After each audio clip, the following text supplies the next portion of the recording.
Saya akan bicara dalam bahasa Inggris, namun saya juga akan artikulasikan beberapa pesan dalam bahasa Indonesia. Saya sudah dilaporkan oleh Pak John Riyadi bahwa seluruh mahasiswa di UPH sangat memiliki profisiensi bahasa Inggris. First of all, I would like to express my deepest appreciation to Pak Jonathan Parapak. You may not know this, Pak Parapak, I have been a big fan of yours for many, many years. I've been following you probably the last 15 to 20 years. And rest assured, I'll keep on following you. And of course, to Pak Mokhtar Riyadi, serta Ibu, and John, and Gary Miller, and all the new incoming inspired students of UPH, amounting to about 1,600 of you.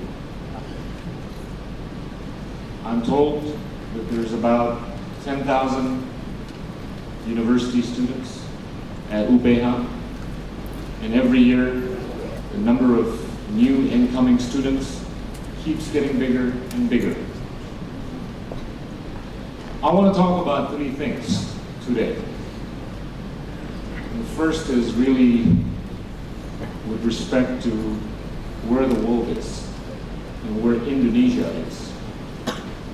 And the second, I want to talk a little more specifically about some of the strengths and weaknesses of Indonesia today. And the third, I want to talk about where the future of Indonesia could potentially be. And that is a place where I think all of you will be playing a very big role within. If we look around today, the world from an economic standpoint is large. The global GDP stands at about 75 trillion US dollars. Indonesia's GDP is about 1.1 trillion US dollars. So it makes up about 1.5% of the global GDP today, compared to much less than 1% just 10 years ago. Indonesia has transformed itself. Indonesia has changed, for the most part for the better, but for some parts, not so good. We've seen uncertainties taking place in many parts of the world, inclusive of the recent economic crisis in Europe and also in the US. We had a financial crisis in 2008 that emanated from the US, and it has rippled with waves around the world. And we have been affected by what is happening and what has been happening around the world. And there's no sure sign that things are going to get better anytime soon. I know many of you are going to be studying economics. Many others will be studying law, engineering perhaps, social sciences, and what have you. You are members of what I call the Justin Bieber generation. The Justin Bieber generation of Indonesia will define the future of Indonesia.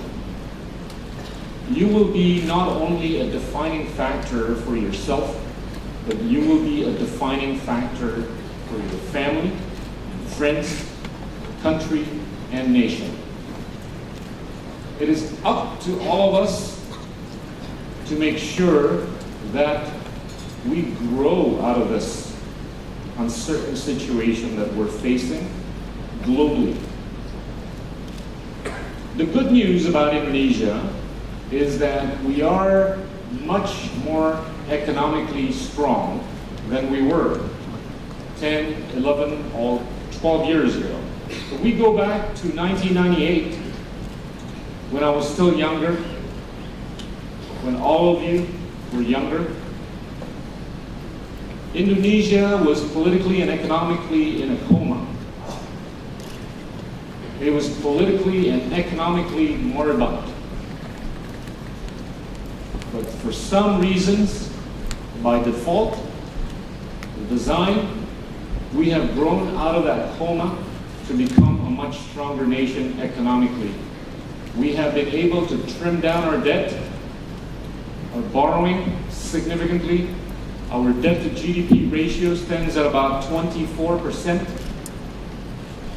Just for your information, many European countries have debt to GDP ratios of far more than 100%. The higher the ratio, the worse it is, because you have more borrowing. And from a monetary standpoint, we have been able to manage inflation effectively and efficiently. Last year, in 2011, our inflation was at a mere 3.79%, compared to other countries in Asia, which experienced double-digit inflationary environment.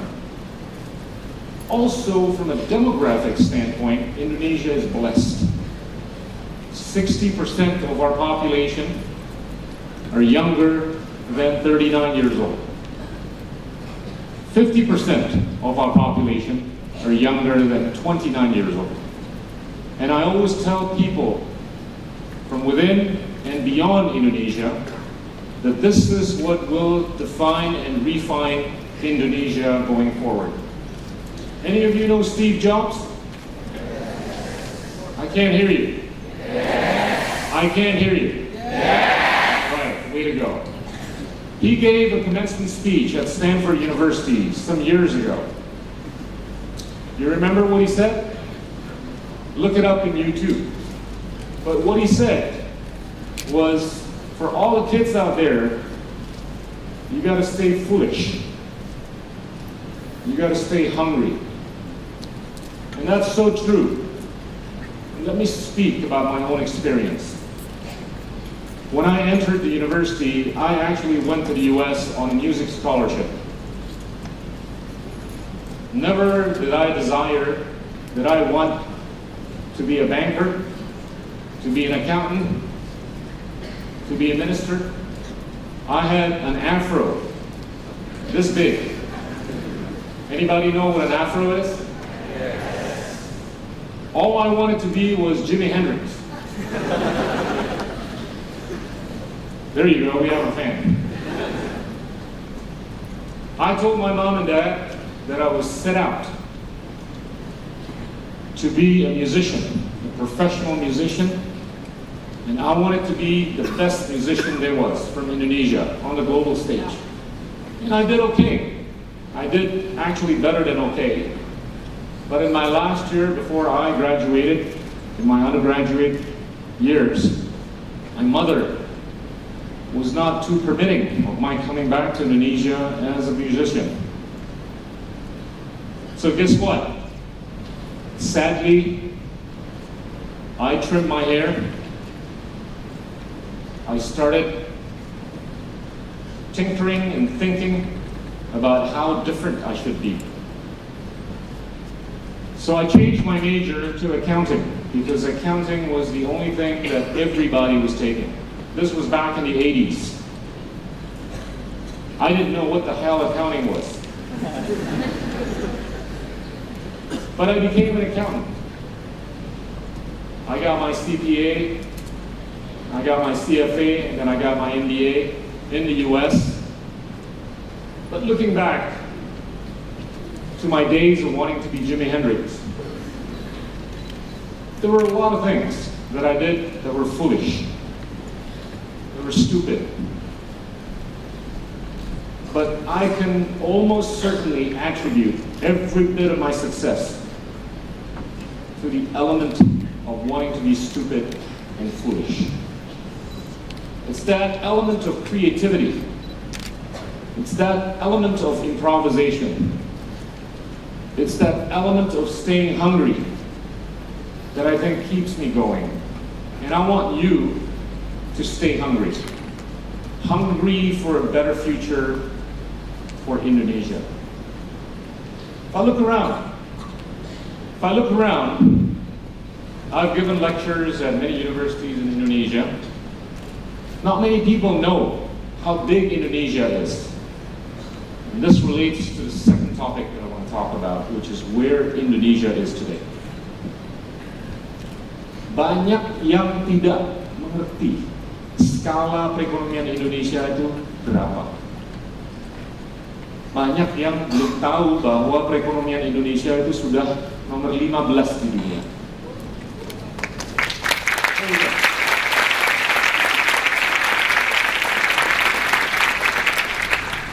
Banyak yang masih berpikir bahwa Indonesia itu masih lebih kecil daripada Singapura. Banyak yang masih berpikir bahwa Indonesia itu masih lebih kecil daripada Malaysia. Banyak yang masih berpikir bahwa Indonesia itu masih lebih kecil daripada Saudi Arabia. Banyak yang masih berpikir bahwa kita masih lebih kecil daripada Belanda. Did you all know that our economy, GDP, is actually greater than that of Singapore, than that of Malaysia, than that of the Netherlands, and than that of Saudi Arabia? Yes, Bapak Ibu, adik-adik sekalian, we have surpassed the GDPs of those countries mentioned. And in no time, I'm serious, in 2 to 3 years' time, Indonesia has a great chance of even becoming bigger, to position number 13 or potentially 12 in 2 to 3 years' time. That should make you proud.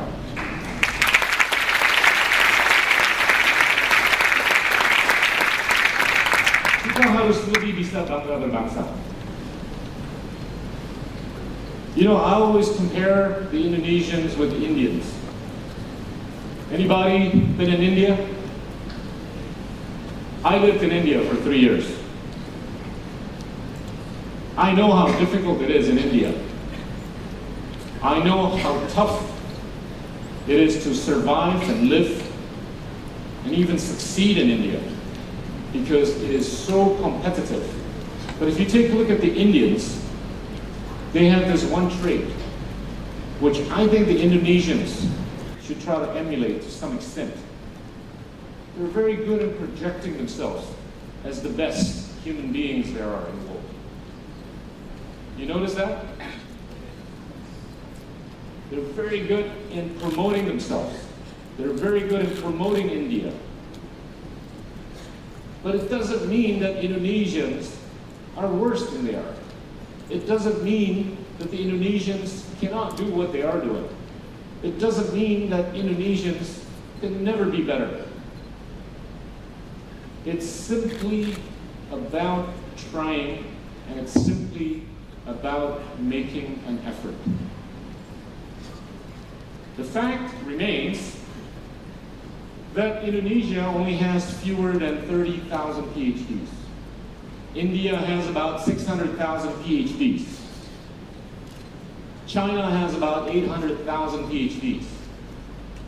And our rate of production of PhDs per year is about 1,000. Not enough. Not enough if you want to have a good future. We've got to change that.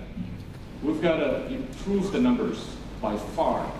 I think a good future for Indonesia and Indonesians is one where we will have about 150 to 200,000 PhDs for the scale of a population of about 250 million people. To get there, it is a lot more possible today than it ever was 5-10 years ago. We have a lot bigger fiscal space. When I say fiscal space, that means we have a bigger wallet. The government has a bigger wallet today to spend money on anything, on infrastructure, soft and hard. When I say soft, it means education, it means healthcare. When I say hard, it means the roads, the power generation, the ports, the airports, and what have you. We have been disciplined in managing our wallet. We haven't been overspending like the Europeans, and to some extent the Americans. We have been saving. And this is not by design to a lot of extent. But if you really think about it, we should have the conscience. We should have a moral contract. And we do have a moral contract with our predecessors, but also our successors. And our moral contract with you, who are going to be the future for Indonesia, is that we want to make sure that we have enough wallet to spend for the better future of Indonesia. It's good to be hungry for new things. And I honestly think sometime in the next 10 to 20 years, it's not entirely impossible for Steve Jobs to be born in Flores, for Bill Gates to be born in Papua, for Larry Page to be born in Sumatra, and for more Steve Jobs to be born in Karawaci.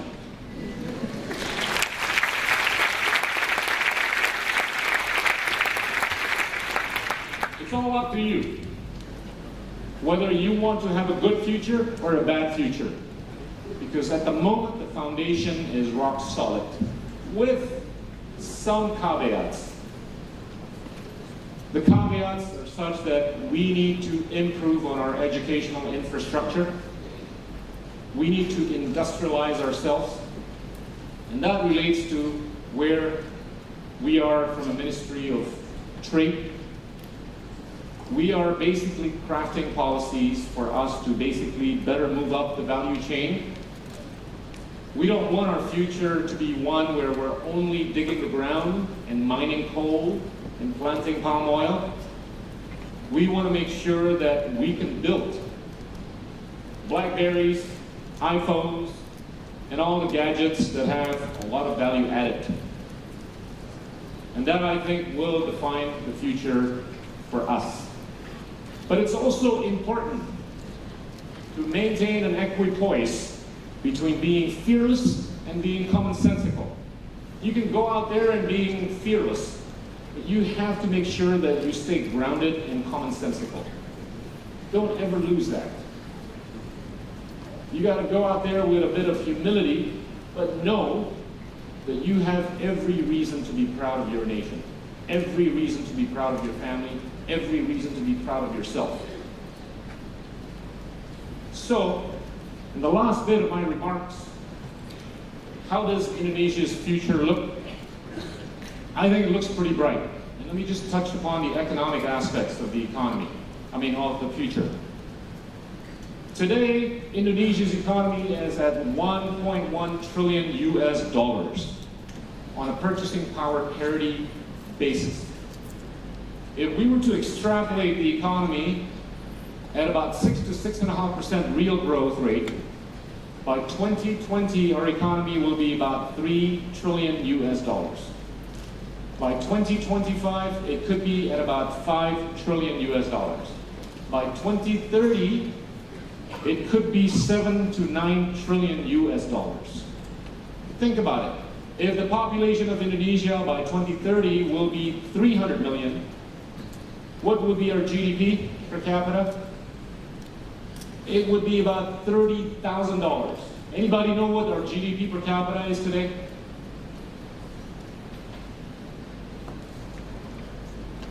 Berapa PDB per kapita kita tahun 2011? Ada yang tahu? Siapa yang belajar ekonomi di sini? Okay, lady in the back. Berapa? Nggak ada yang mau ngaku belajar ekonomi sekarang. Our GDP per capita last year was $3,500 on a nominal basis. On a PPP, purchasing power parity basis, it's about $4,500. But imagine in 18 years' time, 18, that is when you will be 30 years old, or sorry, 36 years old. when you are 36, when you're growing from Justin Bieber to Jay-Z, you will have a family living in a country that has a GDP per capita of about $30,000. It's significant. It's a statement. You can tell the world that you don't come from a primitive nation. You can tell the world that you come from a big nation. You can tell the world that you're capable of making and causing and affecting great things. $30,000 in just about 18 years' time. And that's within reach for all of you who are only 17 or 18 years old. So, if our economy were to grow to about 7 to 9 trillion US dollars by 2030, if we were to accumulate the GDPs from 2011, 2012, 2013, all the way until 2030, the accumulation of the GDPs for Indonesia will be at roughly 60 trillion US dollars. So if you want to be a businessman or a businesswoman, right there in front of you is a cake that is as big as 60 trillion dollars, US dollars. This is not Zimbabwean dollars. US dollars that you can tinker with, that you can play with, that you can help enrich yourself from, but hopefully help enrich the nation. The future is bright. Thank you.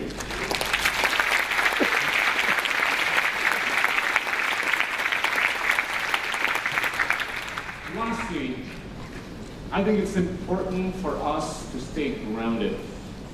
It's important for us not to be too complacent, because there are still risks. There are political risks. When investors or the business community from around the world ask me, what would be some of the inherent risks for doing business in Indonesia? And I always tell them quite bluntly, there is always the risk of a bomb explosion in Indonesia. There is always a risk of a natural disaster, as we have seen the earthquakes, the mud flows, and also the tsunamis. There is also a risk that we don't get our act together in terms of spending the right amount of money on education, spending the right amount of money on infrastructure. There is that risk.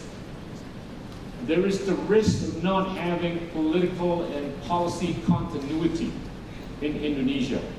It is the job of all of us to rise up and say, this has to stay on course. If any, this has to get better and better by the day. And I think the more educated Indonesians become, the better we will be in managing and mitigating the risks that are in front of us. I stand here proudly calling upon you untuk memberikan mantra untuk lebih bisa bangga berbangsa. Karena kalau kita tidak bisa bangga berbangsa, kita akan sangat menghamburkan masa depan kita. Dan masa depan kita 10 sampai 20 tahun lagi, ini yang akan sangat menentukan. Dan sekali lagi mengenai tahun 2030, yaitu 18 tahun dari hari ini, ekonomi kita itu ada potensi untuk menjadi ekonomi terbesar nomor 5 atau nomor 6.